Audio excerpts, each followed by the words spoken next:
Hello everyone, welcome to another mini blog. অনেকদিন পর তোমাদের সাথে আবার দেখা হলো।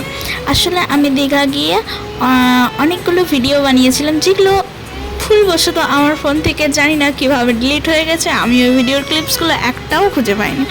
তো আজকে টপিক নিয়েই কথা বলি তোমাদের সাথে। আজ হলো আমার ভাইয়ের বার্থডে, আর আমার যেটা কাজ চুরি করে আলু ভাজা খাওয়ার। এই দেখো আমাদের পেনা ঘুমোচ্ছে, আর আমার ভাইয়ের খুব ফেভারিট খাবার লং লং চর্বি, তো সেটাই তোমাদেরকে একটু দেখাচ্ছিলাম আমি। আর এখানে আজকে মাটন করব আমি, গাইস। তার মানে বুঝতে পারছো তো খাবারটা কেমন হতে চলেছে। তো আমি অনেক সকাল থেকে খাটাখাটনি করছিলাম, তাই আমার বুনু এখন আমাকে গ্লুকন ডি করে দিতে বসেছে গাইস। আর এই দেখো ভালোই বানিয়েছি, মোটামুটি খুব সুন্দর গন্ধ হচ্ছে। তারপর ফাইনালি 1 বছর ওয়েট করার পর স্নেহা আর পূর্বা চলে এসছে বেলুন ফুলানোর জন্য। আসলে ওদেরকে আমার ভাই ডেকেছিল কী জন্য জানো গাইস? গিফটের জন্য। ওদেরকে বলেছে তোরা গিফট এনেছিস, না হলে তোদেরকে গায়ে পেনা ছেড়ে দেবো। তো এখানে ফাইনালি রান্না কমপ্লিট। আর এই দেখো বার্থডে বয় চলে এসছে, আর এই দেখো আমার মা কেমন করে বসে আছে। আর তারপরে বেচারারা এখানে কাজ করছিল, সেখানে আমি ব্যাঘাত ঘটাতে চলে এলাম। তারপরে ওদেরকে একটু করে থামস আপ দিয়ে দিলাম। তারপরে আমার দেওয়া পার্সেলটা, মানে আমার দেওয়া গিফটটা ভাইয়ের কাছে চলে এলো। আর এটাই ছিল সেদিনকার ডেকোরেশন, করেছিল স্নেহা, আমি নই। ভালো হলো স্নেহা, খারাপ হলো স্নেহা।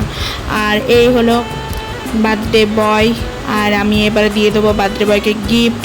দেখি কি বলছে, কিছুই তো বলে নাই। তারপরে এবারে বসে গেল আশীর্বাদ করতে।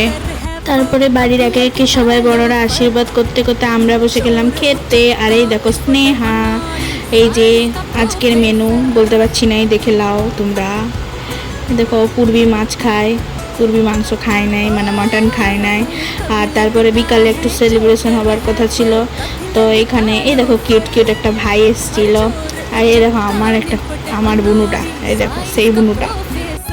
তারপরে সবাই মিলে রেডি করা হলো কেকটা, আর এটা ছিল ভাইয়ের কেকটা। এখানে কাটার প্রস্তুতি চলছিল, আর কাটার সময় আমার কাছে ভিডিওটা ছিল না, মানে ডিলিট হয়ে গেছে। আর এইখানে ও মানে ফাটানোর চেষ্টা করছে, এই নাম আমি ভুলে গেছি, তোমরা যদি কেউ জানো কমেন্টে বলো। ও ফাটানোর জন্য চেষ্টা করুক, আমাদের দেখা হবে পরের মিনি ব্লগে। Good bye.